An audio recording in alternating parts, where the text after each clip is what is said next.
चलिए अब खबरें विस्तार से। लोकसभा चुनाव के मद्देनजर कांग्रेस ने उत्तराखंड में भी बिगुल फूंक दिया है और त्यूणी के हनौल स्थित महासू देवता मंदिर से परिवर्तन यात्रा की शुरुआत कर दी है। यात्रा में प्रदेश कांग्रेस अध्यक्ष प्रीतम सिंह और नेता प्रतिपक्ष इंदिरा हृदयेश के अलावा बड़ी संख्या में कांग्रेसियों ने हिस्सा लिया। इस दौरान प्रीतम सिंह ने लोगों को संबोधित किया कि त्यूणी से शुरू हुई ये परिवर्तन यात्रा 2019 के लोकसभा चुनाव में देश में परिवर्तन लेकर आएगी।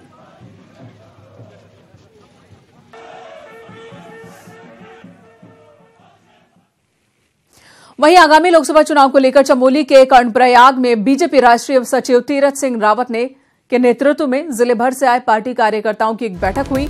मेरा बूथ सबसे मजबूत के मंत्र के साथ बूथ से जुड़े हर कार्यकर्ता को जहां लोकसभा चुनाव में उतरने के साथ ही मोदी सरकार की ओर से विकास योजनाओं की जानकारी जनता तक पहुंचाने का निर्देश दिया गया।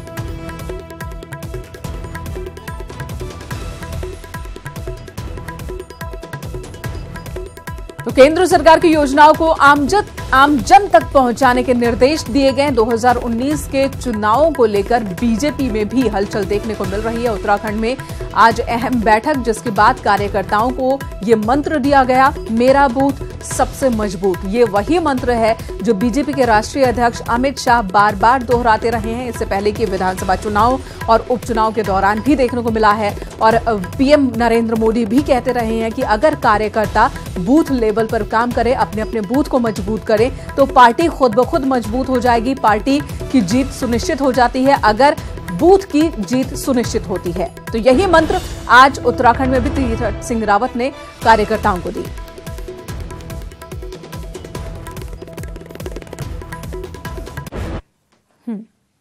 इधर प्रदेश में कांग्रेस इस समय अपने सॉफ्ट हिंदुत्व के एजेंडे को आगे बढ़ा रही है।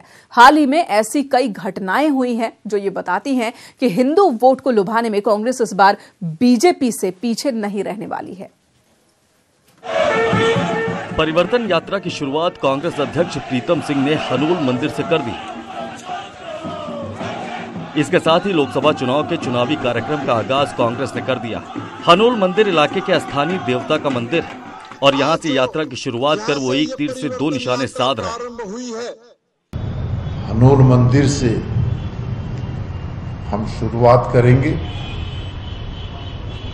हनूल मंदिर से त्यूनी और त्यूनी के बाद उत्तरकाशी के सुदूर क्षेत्र। ये पहला मौका नहीं है जब कांग्रेस के किसी बड़े नेता ने इस एजेंडे को आगे बढ़ाया। पूर्व सीएम हरीश रावत इसमें अव्वल है। उनके ताजा बयान ने तो पूरे देश में हलचल मचा दी, जिसमें उन्होंने कहा कि राम मंदिर तो सिर्फ कांग्रेस पार्टी ही बना सकती है। इसके अलावा गंगा को लेकर भी वो यात्राएं निकाल चुके हैं। हाल ही में हरिद्वार में गंगा गन्ना यात्रा और अब सामाजिक संगठनों के दिल्ली मार्च को भी उन्होंने अपना समर्थन दिया है। गंगा हमारी एक ऐसी पहचान है अविरल, जो हमेशा जिस तरीके से माँ का स्नेह हमेशा रहता है, उसी तरीके से गंगा है, उत्तराखंड के लिए आशीर्वाद है। इसलिए मैंने गंगा गन्ना योजना से शुरू किया।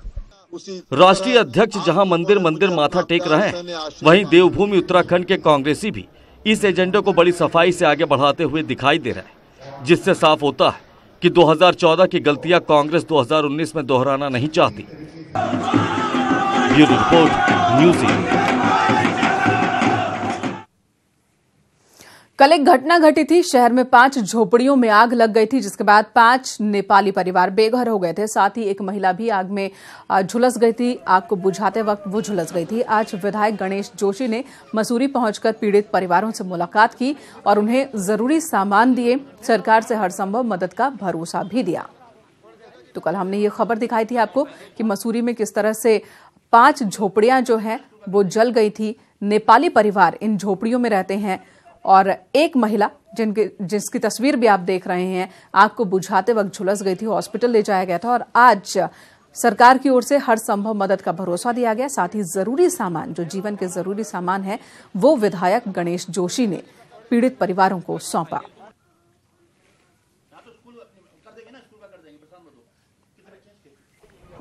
5 नेपाली गरीब परिवार जो मजदूरी कर अपना गुजारा करते थे, आग लगने के कारण उनका पूरा मकान क्षतिग्रस्त हो गया। मैंने उन्हें बर्तन, खाने का सामान, गैस चूल्हा, बिस्तर, सारी चीज़ें उपलब्ध कराई हैं और आगे मेरी कोशिश होगी सरकार से भी जो मदद होगी हम कराएंगे।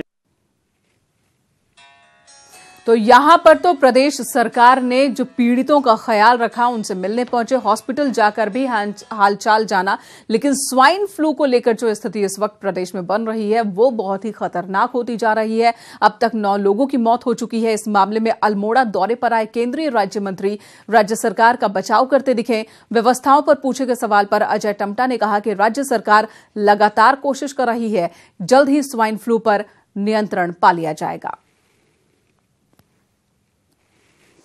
कि स्वाइन फ्लू का पहले असर दिखा नहीं था, बाद में धीरे धीरे उसका पता चला, सरकार को संज्ञान में आया है और सरकार इस स्वाइन फ्लू जैसी बीमारी के लिए गंभीर है और सरकार के द्वारा वहां पर, राज्य सरकार के द्वारा वहां पर को उस पर नियंत्रण के लिए लगातार प्रयास है और भविष्य में उस पर नियंत्रण हो जाएगा। तो सवाल तो यह है, 7 मौत तक सरकार मानने को तैयार नहीं थी कि मौतों की वजह स्वाइन फ्लू है। अब जब आंकड़ा 9 तक पहुंच गया तो अब बात कही जा रही है कि हालात नियंत्रण में है, कोशिश की जा रही है।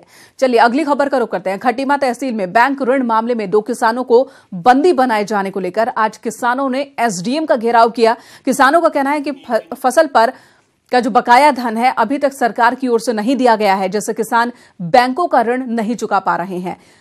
सब कुछ जानते हुए भी तहसील प्रशासन ने 2 किसानों के खिलाफ आरसी काट दी, उन्हें बंदी गृह में डाल दिया, जो कि गलत है।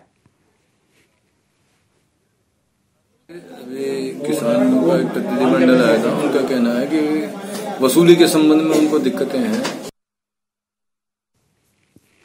अल्मोड़ा में बेलगाम अफसरशाही की बात कर लेते हैं। कई उदाहरण हाल के दिन में देखने को मिले हैं। कुछ ही दिन पहले अल्मोड़ा बेस अस्पताल में कुमाऊं कमिश्नर और डिप्टी स्पीकर रघुनाथ सिंह चौहान के बीच रिबन काटने को लेकर विवाद हो गया था। आज नया विवाद ई रिक्शा के संचालन की शुरुआत में जनप्रतिनिधियों को नहीं बुलाने को लेकर हुआ, जिसमें जिला प्रशासन और परिवहन विभाग ने किसी भी जनप्रतिनिधि को नहीं बुलाया, जिसके बाद नगरपालिका अध्यक्ष प्रकाश जोशी ने नाराजगी जताई और कहा कि अधिकारी जनप्रतिनिधियों का सम्मान तक नहीं कर रहे हैं।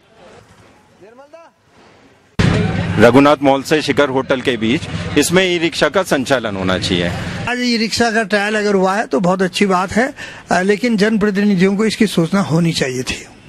नाराजगी व्यक्त की है। हाँ, ये अच्छी बात नहीं है। जनप्रतिनिधियों की उपेक्षा करना ये अच्छी बात नहीं है। तो लगातार उत्तराखंड में ये माहौल बना हुआ है कि यहां पर अधिकारी सरकार की बात नहीं सुन रहे हैं। जनप्रतिनिधियों का सम्मान अधिकारियों की ओर से नहीं हो रहा है। अगली खबर, लक्सर क्षेत्र में पुलिस की लापरवाही का खामियाजा ग्रामीणों को भुगतना पड़ रहा है। बीती रात अज्ञात बदमाशों ने लक्सर के एक जन सूचना केंद्र से लाखों का सामान उड़ा दिया। वहीं एक गैस एजेंसी पर चोरी करने की भी कोशिश की गई।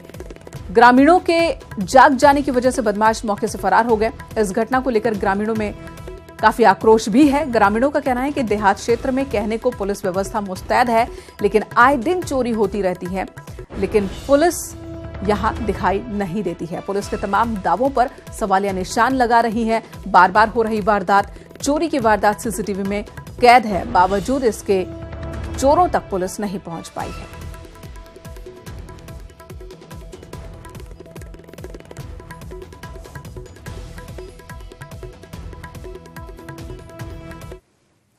और इधर उत्तराखंड के मुख्यमंत्री त्रिवेंद्र सिंह रावत प्रयाग पहुंचे। कुंभ पहुंचने के बाद उन्होंने योगी सरकार के इंतजामों की तारीफ की और कहा कि प्रयाग कुंभ की तरह ही 2 साल बाद हरिद्वार में लगने वाले कुंभ मेले को भी भव्य और दिव्य स्वरूप दिया जाएगा।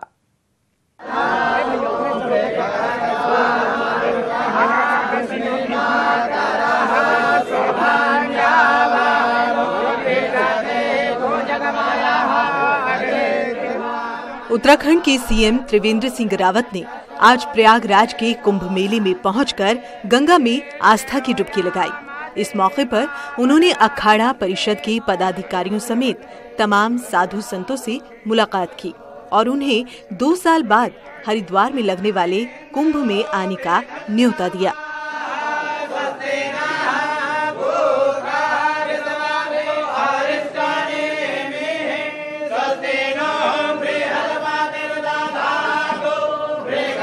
यहाँ पर हम तमाम जो हमारे अखाड़े हैं, उनके जो प्रमुख हैं, उन सबको एक तो उनको आमंत्रित करने आए हैं कि आप कुंभ 2021 में राज्य सरकार आपके स्वागत के लिए तैयार है, आप वहाँ पर आएँ। दूसरी बात कि लगातार कुंभ में श्रद्धालुओं की संख्या बढ़ती जा रही है और तमाम तरह की जो व्यवस्थाएं हैं उनका भी स्वरूप बदलने की आवश्यकता है और इसलिए यहाँ पर बहुत अच्छी व्यवस्था प्रयागराज के कुंभ में हुई है। जो लोग भी यहाँ पर आ रहे हैं, अभी हम सेना के लोगों से हम मिले थे, उन्होंने भी कहा कि बहुत अच्छी व्यवस्थाएं यहाँ पर हुई हैं।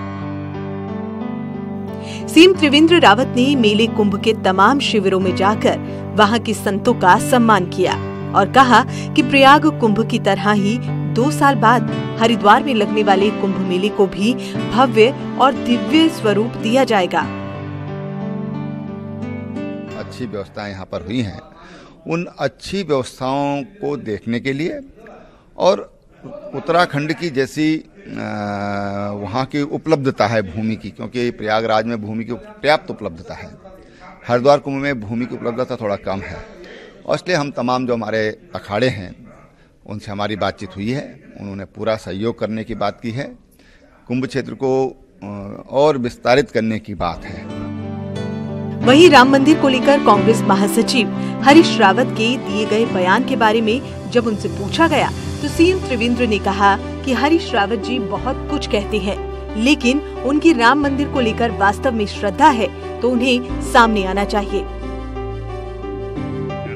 अब हरीश रावत जी तो बहुत कुछ कहते हैं, लेकिन अगर उनकी वास्तव में श्रद्धा है तो उनको फ्रंट में आना चाहिए। उत्तराखंड के मुख्यमंत्री त्रिवेंद्र सिंह रावत पहुंचे हैं, जिन्होंने 2021 में हरिद्वार में जो कुंभ मेले का आयोजन हो रहा है उसको लेकर अखाड़ा परिषद के अध्यक्ष, महामंत्री सहित दूसरे साधु संतों को उन्होंने निमंत्रण दिया है।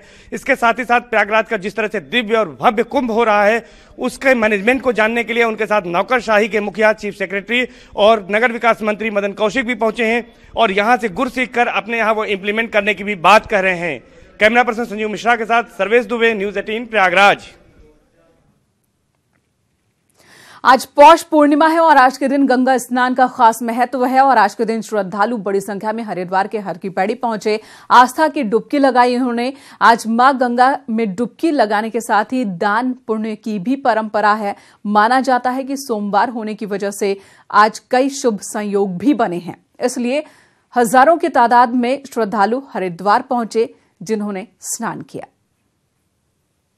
खबर देहरादून से, कल सभी स्कूल बंद रहेंगे। जिले के सभी स्कूलों में 22 जनवरी को अवकाश का आदेश दिया गया है और ये आदेश मौसम विभाग की चेतावनी के बाद जिला प्रशासन ने दिया है। मौसम विभाग ने चेतावनी जताई है कि कल भारी बारिश हो सकती है, जिसके बाद डीएम देहरादून ने सभी स्कूलों के लिए आदेश जारी किया है। कक्षा 1 से 12 तक के सभी स्कूल कल बंद रहेंगे। तो बड़ी खबर है देहरादून वासियों के लिए, कल स्कूलों में छुट्टी होगी। कक्षा 1 से 12 तक के बच्चे कल स्कूल नहीं जाएंगे, डीएम ने आदेश जारी किया है।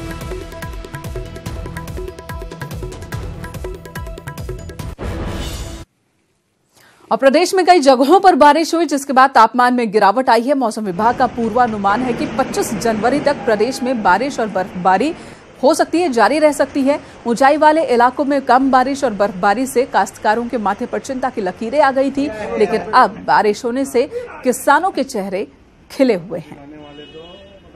प्रदेश में कई जगह पर बारिश शुरू हो गई है। मौसम विभाग का पूर्वानुमान है कि मौसम का मिजाज 25 जनवरी तक कुछ इसी तरीके का रहने वाला है। बारिश होगी मैदानी और पहाड़ी इलाकों में, इसके अलावा ऊंचाई वाले इलाकों में बर्फबारी भी होनी है, जिसके बाद जो काश्तकार हैं उनके चेहरे खिले हुए हैं, क्योंकि सेब और दूसरे फलों की खेती करने वाले काश्तकारों के लिए ये मौसम वरदान साबित होने वाला है। कैमरामैन प्रेम प्रकाश के साथ रॉबिन सिंह चौहान, न्यूज 18 देहरादून। तो मौसम विभाग की भविष्यवाणी सही साबित हुई। नैनीताल में भी दिन भर मौसम पल पल बदलता रहा। सुबह चटक धूप थी तो दिन की शुरुआत होने के साथ हुई थी चटक धूप के साथ, लेकिन शाम होते होते नैनीताल में घने बादल छा गए। तस्वीरें आप देख सकते हैं, ये नैनीताल की तस्वीर। मौसम ने इस कदर करवट बदला कि सरोवर नगरी को अचानक कोहरे ने पूरी तरह से अपनी चपेट में ले लिया। मौसम बदलने के साथ ही नैनीताल में ठंड भी बढ़ गई, जिसकी वजह से पर्यटकों को आग और गर्म कपड़ों का सहारा लेना पड़ रहा है। हालांकि स्थानीय कारोबारी जल्द बर्फबारी की उम्मीद जता रहे हैं। अपना उत्तराखंड में इस वक्त इतना ही।